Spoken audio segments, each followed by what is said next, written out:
ಅವ್ರು ಯಾರು ಹಾಗಾದ್ರೆ? ಧರ್ಮೇಂದ್ರ ರಾಜೀನಾಮೆ ಆತ್ಮಸಾಕ್ಷಿಯದಲ್ಲ, ಅವರು ನೀಡಿದ್ದು ಬಲವಂತದ ರಾಜೀನಾಮೆ. ಗೃಹ ಸಚಿವ ಪ್ರಿಯಾಂಕ್ ಖರ್ಗೆ ಈ ಬಗ್ಗೆ ಹೇಳಿಕೆ ಕೊಟ್ಟಿದ್ದಾರೆ. ಹೊಣೆಗಾರಿಕೆ ತೆಗೆದುಕೊಂಡು ರಾಜೀನಾಮೆ ಕೊಟ್ಟಿಲ್ಲ, ದೇಶದ್ರೋಹಿ ಶಕ್ತಿಗಳು ಒಂದಾಗಬಾರದು ಅಂತ ಕೊಟ್ಟಿದ್ದೀರಿ. ಈ ರೀತಿ ಅವರು ಬರೆದಿರುವ ಪತ್ರದಲ್ಲೇ ಇದೆ ಅಂತ ಪ್ರಿಯಾಂಕ್ ಖರ್ಗೆ ಮಾತನಾಡಿದ್ದಾರೆ.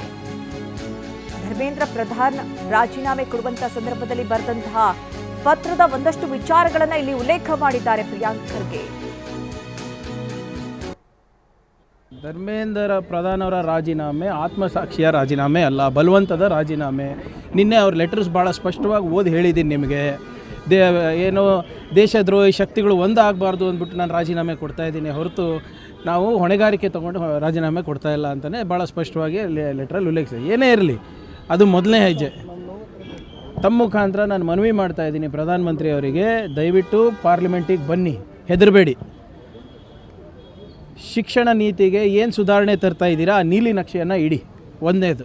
ಎರಡನೇದು, ಡೆಲ್ಲಿನಲ್ಲಿ ಆದಂಥ ಏನು ಟಿಯರ್ ಗ್ಯಾಸ್ ಶೆಲ್ಲಿಂಗ್ ಇರ್ಬೋದು, ಪೆಲೆಟ್ ಫೈರಿಂಗ್ ಇರ್ಬೋದು, ಮಕ್ಕಳ ಮೇಲೆ ಲಾಠಿ ಚಾರ್ಜ್ ಮಾಡಿದ್ದಿರ್ಬೋದು, ಅದು ಯಾರು ಆರ್ಡರ್ ಕೊಟ್ಟರು, ಯಾಕೆ ಕೊಟ್ರಿ, ಯಾಕೆ ನೀವು ವಾಟರ್ ಕ್ಯಾನನ್ಸ್ ಯೂಸ್ ಮಾಡಿಲ್ಲ, ನಿಮ್ಮ ಲಾಠಿ ಮೇಲೆ ಯಾಕೆ ಮಳೆಗಳಿತ್ತು, ಯಾಕೆ ಸಿವಿಲ್ ಡ್ರೆಸ್ನಲ್ಲಿ ಜನರು ಬಂದಿದ್ದರು, ಅವರು BJP ಕಾರ್ಯಕರ್ತರ, RSS ಕಾರ್ಯಕರ್ತರ, ಅದೆಲ್ಲ ಸ್ಪಷ್ಟಗೊಳಿಸ್ಬೇಕಲ್ಲ. ಅಮಿತ್ ಶಾ ಅವ್ರ ಮೌನ ಮುರಿಬೇಕಲ್ಲ. ಲಕ್ಷಾಂತರ ಜನರು ಡೆಲ್ಲಿನಲ್ಲಿ ಬೀದಿಗಿಳಿದಾಗ ಹೋಮ್ ಮಿನಿಸ್ಟರ್ ಅವ್ರು ಏನು ಮಾಡ್ತಾಯಿದ್ರು ಅದನ್ನು ಕೂಡ ಬಂದಲ್ಲಿ ಸ್ಟೇಟ್ಮೆಂಟ್ ಕೊಡಲಿ, ಚರ್ಚೆ ಆಗಲಿ. ಸೊ ಇದು ಮೊದಲನೇ ಹೆಜ್ಜೆ ಅಷ್ಟೇ. ಇನ್ನು ಸುಧಾರಣೆ ಮಾಡೋದಿದೆ, ಇನ್ನೂ ಕೂಡ ಅವರು ಹೊಣೆಗಾರಿಕೆ ತೊಗೊಳೋದಿದೆ. ಧರ್ಮೇಂದ್ರ ಪ್ರಧಾನ್ ಅವರ ರಾಜೀನಾಮೆ ಆತ್ಮಸಾಕ್ಷಿಯ ರಾಜೀನಾಮೆ ಅಲ್ಲ, ಬಲವಂತದ ರಾಜೀನಾಮೆ. ನಿನ್ನೆ ಅವ್ರ ಲೆಟರ್ಸ್ ಭಾಳ ಸ್ಪಷ್ಟವಾಗಿ ಓದಿ ಹೇಳಿದ್ದೀನಿ ನಿಮಗೆ.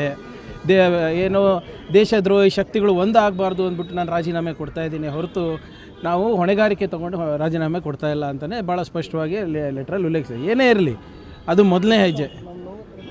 ತಮ್ಮ ಮುಖಾಂತರ ನಾನು ಮನವಿ ಮಾಡ್ತಾಯಿದ್ದೀನಿ ಪ್ರಧಾನಮಂತ್ರಿ ಅವರಿಗೆ, ದಯವಿಟ್ಟು ಪಾರ್ಲಿಮೆಂಟಿಗೆ ಬನ್ನಿ, ಹೆದರಬೇಡಿ.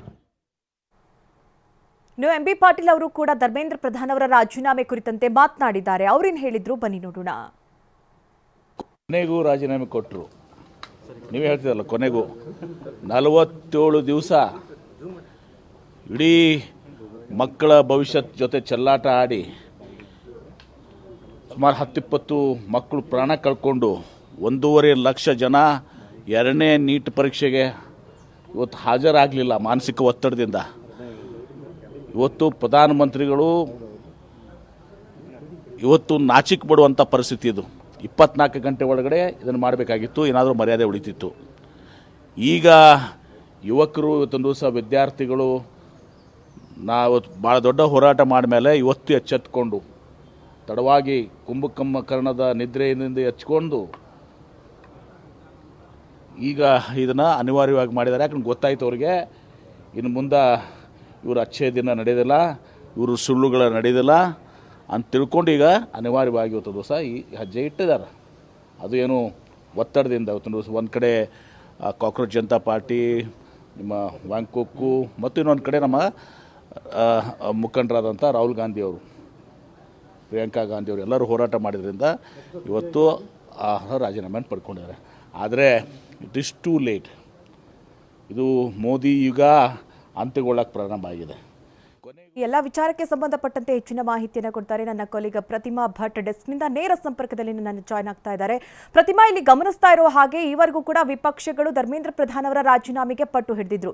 ಇದಾದ ನಂತರದಲ್ಲಿ ಈಗ ಅವರ ವಿಚಾರ ಅಂತಂದ್ರೆ ಒಂದಷ್ಟು ಪ್ರಶ್ನೆಗಳನ್ನ ಮುಂದಿಡ್ತಾ ಇದ್ದಾರೆ. ಲಾಠಿ ಚಾರ್ಜ್ ಆದೇಶ ಕೊಟ್ಟಿದ್ಯಾಕೆ? ಲಾಠಿ ಚಾರ್ಜ್ ಕೆಲವರು ಸಿವಿಲ್ ಡ್ರೆಸ್ನಲ್ಲಿ ಬಂದು ಮಾಡಿದ್ರು, ಅವ್ರು ಯಾರು? ಜೊತೆಗೆ ಈ ಆದೇಶ ಹತ್ಯೆಯ ಪ್ರಯತ್ನವಾಗಿತ್ತ? ಈ ರೀತಿ ಒಂದಷ್ಟು ಪ್ರಶ್ನೆಗಳನ್ನ ಮುಂದಿಟ್ಟಿದ್ದಾರೆ. ಜೊತೆಗೆ ರಾಹುಲ್ ಗಾಂಧಿ ಅವರು ಕೂಡ ತಾವು ಬರೆದಂತಹ ಪತ್ರವನ್ನ ಪೋಸ್ಟ್ ಮಾಡಿದ್ದಾರೆ. ಅದರಲ್ಲಿ ಏನೆಲ್ಲ ಉಲ್ಲೇಖ ಆಗಿದೆ. ಜೊತೆಗೆ ಈಗ ಧರ್ಮೇಂದ್ರ ಪ್ರಧಾನ್ ಅವರ ಪತ್ರದ ಕುರಿತಂತೆಯೂ ಕೂಡ ಈಗ ನಾಯಕರು ಮಾತನಾಡ್ತಾ ಇದ್ರು. ಅದೆಲ್ಲದರ ಕುರಿತಂತೆ ಮಾಹಿತಿ ಕೊಡೋದಾದ್ರೆ ಪ್ರತಿಮಾ.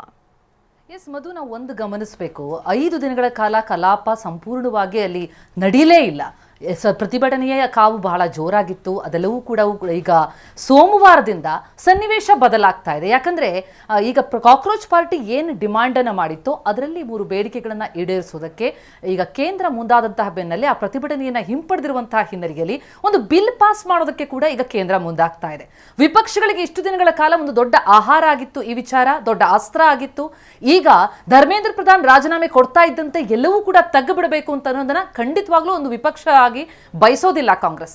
ಆ ಹಿನ್ನೆಲೆಯಲ್ಲಿ ಇಷ್ಟು ವಿಳಂಬ ಮಾಡಿ ತಾವು ರಾಜೀನಾಮೆ ಕೊಟ್ಟಿದ್ದಲ್ಲದೆ ಇದಕ್ಕೆ ಈ ನೀಟ್ ಪರೀಕ್ಷೆಲಾದಂತಹ ಅಕ್ರಮ ವಿಚಾರಕ್ಕೆ ಸಂಬಂಧಪಟ್ಟಂತೆ ಯಾವುದೇ ಹೊಣೆಗಾರಿಕೆ ವಿಚಾರವಾಗಿ ಮಾತನಾಡದೆ ಬರೀ ಇದು ಯಾವುದೇ ವಿಧ್ವಂಸಕ ಕೃತ್ಯಗಳಿಗೆ ಬಳಸ್ಕೊಳ್ಳೋದಕ್ಕೆ ಅಂತಹ ಶಕ್ತಿಗಳಿಗೆ ಇದು ಆಹಾರ ಆಗಬಾರ್ದು ಅನ್ನೋ ದೃಷ್ಟಿಯಿಂದಾಗಿ ನಾನು ರಾಜೀನಾಮೆಯನ್ನು ಕೊಡ್ತಾ ಇದ್ದೀನಿ ಎನ್ನುವಂತಹ ಪ್ರಧಾನ್ ಅವರ ನಿಲುವೇನಿದೆ ಅದನ್ನ ಈಗ ಪ್ರಶ್ನೆ ಮಾಡಿ ಈಗ ಕಾಂಗ್ರೆಸ್ ಈಗ ಅದನ್ನೇ ಮುಂದೆ ಎಡಿಯಕ್ಕೆ ಹೋಗ್ತಾ ಇದೆ. ಹಾಗಾಗಿ ನಾಳಿನಿಂದ ಸಂಸತ್ತಿನಲ್ಲಿ ಕಲಾಪದ ಸಂದರ್ಭದಲ್ಲಿ ಪ್ರಮುಖವಾಗಿ ಕಾಂಗ್ರೆಸ್ ಅಥವಾ ರಾಹುಲ್ ಗಾಂಧಿ ಅವರ ನಿಲುವೇನಿರುತ್ತೆ, ಏನ್ ವಾದ ಅಲ್ಲಿ ಮಂಡನೆ ಆಗತ್ತೆ, ಯಾವ ರೀತಿಯಾದಂತಹ ಕಲಾಪ ನಡೀತೆ ಅನ್ನೋದರ ಸುಳಿವನ್ನ ಇದು ಕೊಡ್ತಾ ಇರುವಂತದ್ದು. ಕಾಂಗ್ರೆಸ್ ಇಲ್ಲಿಗೆ ಬಿಡೋದಿಲ್ಲ, ಅದು ಇಲ್ಲಿ ಸ್ಪಷ್ಟವಾಗ್ತಾ ಇರುವಂತದ್ದು. ಹಾಗಾಗಿ ಇದನ್ನ ಕೇಂದ್ರ ಯಾವ ರೀತಿಯಲ್ಲಿ, ಸರ್ಕಾರ ಯಾವ ರೀತಿಯಲ್ಲಿ ಎದುರಿಸುತ್ತೆ, ಬಿಲ್ನಲ್ಲಿ ಯಾವೆಲ್ಲ ಅಂಶಗಳು ಅಡಕ ಆಗಿರುತ್ತೆ ಅವೆಲ್ಲವೂ ಕೂಡ ಈಗ ಬಹಳ ಪ್ರಮುಖವಾದಂತಹ ವಿಚಾರ ಅಂತ ಅನ್ಸುತ್ತೆ. ಬಹುಶಃ ನಾಳಿನ ಸದನ ಆರಂಭ ಆಗ್ತಾ ಇದ್ದಂತೆ ಇವೆಲ್ಲವೂ ಕೂಡ ಚರ್ಚೆಗೆ ಒಳಪಡುವಂತಹ ವಿಚಾರ. ಮಧು. ಎಸ್ ಪ್ರತಿಭಾ, ಥ್ಯಾಂಕ್ ಯು ನಿಮ್ಮೆಲ್ಲ ಡೀಟೇಲ್ಸ್ಗಾಗಿ.